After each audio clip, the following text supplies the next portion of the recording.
आज बनवूया भोपळ्याची भाजी। चला। मी इथे पाव किलो म्हणजेच 250 ग्रॅम भोपळा घेतलेला आहे। त्याची मी छान साल काढून घेणार आहे। मधला गर काढून टाकायचा, पाठीमागची साल काढून घ्यायची।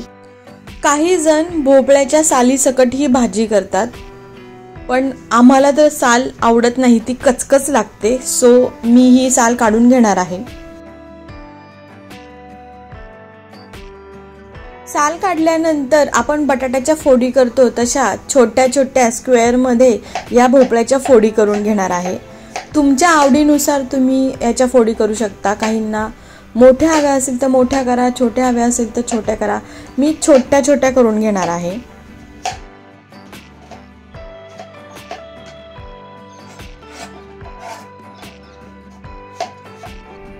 वाटण्यासाठी आपण घेऊयात शेंगदाणे, लसूण, कोथिंबीर, हिरवी मिरची।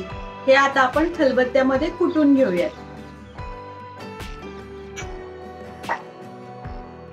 हा खलबत्ता खूप जड आहे, पण यामध्ये अगदी 2 मिनिटांमध्ये हे माझं छानपैकी वाटून होतं। तुम्हाला वाटत असेल ही खलबत्त्याचा का उपयोग करते, मिक्सरचा का करत नाही? त्याचं कारण असं की खलबत्त्यामध्ये जे आपण वाटण करतो त्याची चव अगदी वेगळी लागते, कारण दोन्ही दगडांच्या मध्ये ते शेंगदाणे, लसूण इतके छान पद्धतीने टेस्टले जातात। त्याचं जे आंगचं तेल असतं ते छान सुटतं। त्यामुळे हे वाटण आपण थोडंसं जाडसरच वाटून घ्यायचं, कारण भाजी खातो तेव्हा शेंगदाणे दाताखाली आले की खूप छान लागतात। ज्यांना शेंगदाणे आवडत नाही, ज्यांना कोलेस्ट्रॉलचा प्रॉब्लेम आहे, त्यांनी ओलं खोबरं या भाजीमध्ये घालावं, तेही फार सुंदर लागतं। माझं हे वाटण जाडसर वाटून झालेलं आहे। आता आपण भाजी फोडणीला मारूयात। कढईमधलं तेल तापलेलं आहे, त्यामध्ये घालूयात 1 चमचा जिरं, 1 चमचा ओवा, 1 चमचा काळी मिरी आणि 7 ते 8 कढीपत्त्याची पानं घालूयात।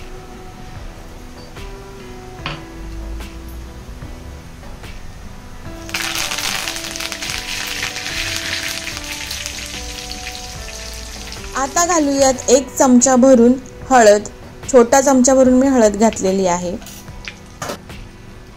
चिरलेला भोपळा घालूयात। चवीपुरतं मीठ घालूयात। त्यानंतर घालूयात मगाशी कुटून घेतलेलं शेंगदाणे, लसूण, कोथिंबीर, हिरव्या मिरचीचं वाटण। आता हे सगळे जिन्नस छान एकजीव करून घेऊयात। खरं तर यामध्ये मी भिजत घातलेली चण्याची डाळ ही घालत असते, पण मी चण्याची डाळ भिजत घालायला विसरले, म्हणून मी आता ती घातलेली नाहीये। झाकण ठेवून 10 मिनिटं भाजी शिजून देऊयात। 5 मिनिटांनी मी पुन्हा झाकण काढून भाजी थोडीशी हलवून घेते। भाजीचा सुगंध अप्रतिम सुटलेला आहे। अजून 5 मिनिटं भाजी छान शिजवून देऊयात। 5 मिनिटं झालेली आहेत। आता आपण झाकण काढूयात आणि यामध्ये थोडासा गूळ घालूयात। गुळामुळे या भाजीला छान टेस्ट येते।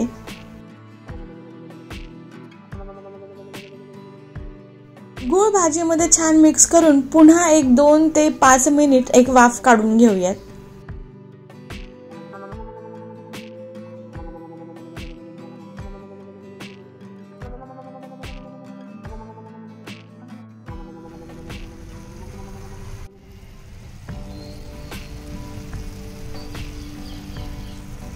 चला तर मंडळी, आता आपली ही भाजी छान शिजलेली आहे, खाण्यासाठी रेडी झालेली आहे। ही भाजी चपाती, बाजरीची भाकरी, तांदळाची भाकरी कशा बरोबर ही खूप सुंदर लागते। आम्ही खाणार आहोत चपाती बरोबर।